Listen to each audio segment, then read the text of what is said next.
Hello Earthlings, maths legends. Today we're going to be looking at positive and negative integers, and we're going to relate them to real life situations, like using degrees and money, and we're going to see if we can locate them and represent positive and negative numbers on a number line.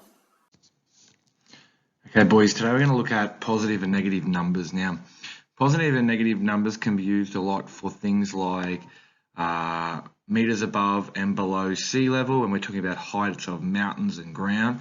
We can use it when we're doing things like temperature.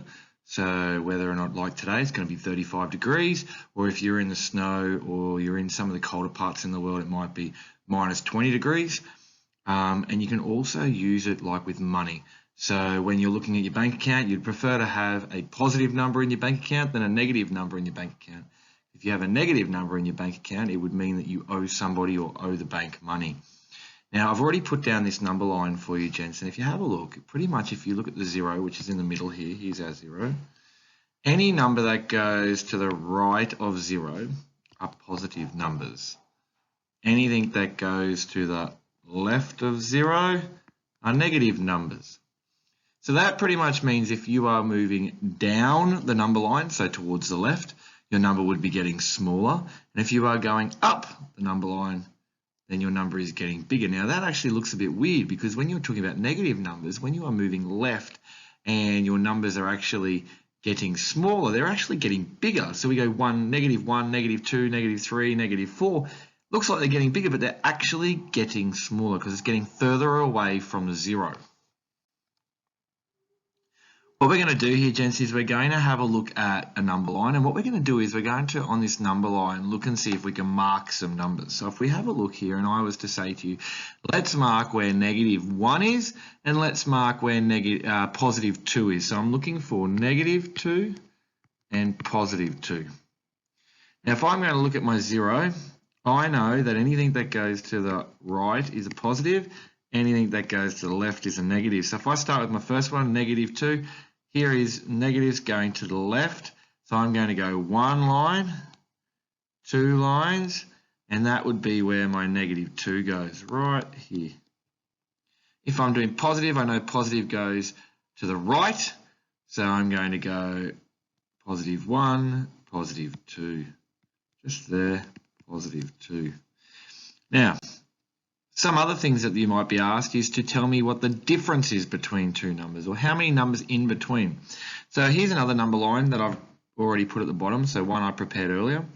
What we need to do is we need to identify where -4 is. So I've got 1, 2, 3, 4, because I'm moving to the left of 0, and 2 to the right, so I'm looking at here. So I'm going to count how many I've got between. So I'm going to go 1, 2, 3, 4, 5, 6. I have 6 numbers different. Now what I can do is I can go, there are 4 numbers to the left and 2 numbers to the right. So 4 plus 2 is 6. I can do it that way as well.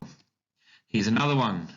How many numbers between -5 and -3? So I'm going to go 1, 2, 3, 4, 5. There's my -5. 1, 2, 3, -3, and I've got 1, 2. So my number line can really help me to make sure that I'm getting the right amounts. These ones here, gents, I want you to do for yourself. Please stop the video. You can use my number line to help you, and I'll come back and we will go through it together. All right, let's have a quick look. So we've got this one here, -4. My -4 is here. My 0 is here. 1, 2, 3, 4 difference. How many numbers from -1 to 2? 1, 2, 3. My last one, -3 to 5. And I'm going to go 1, 2, 3, 4, 5, 6, 7, 8. Now remember, I could have gone 3 to the left, 5 to the right, add them together, and that will also give me 8. Doesn't work when we're doing just negatives, doesn't work when we're just doing positives. All right, gents, see how you go with that. Write down any notes. Make sure you've got your success criteria. So remember those things like moving left on the line is negative, moving right on the line is positive from the 0. making sure that we're using our number line to identify, seeing how many numbers are in between. They're the sorts of things that I'd expect in your success criteria for the next lesson.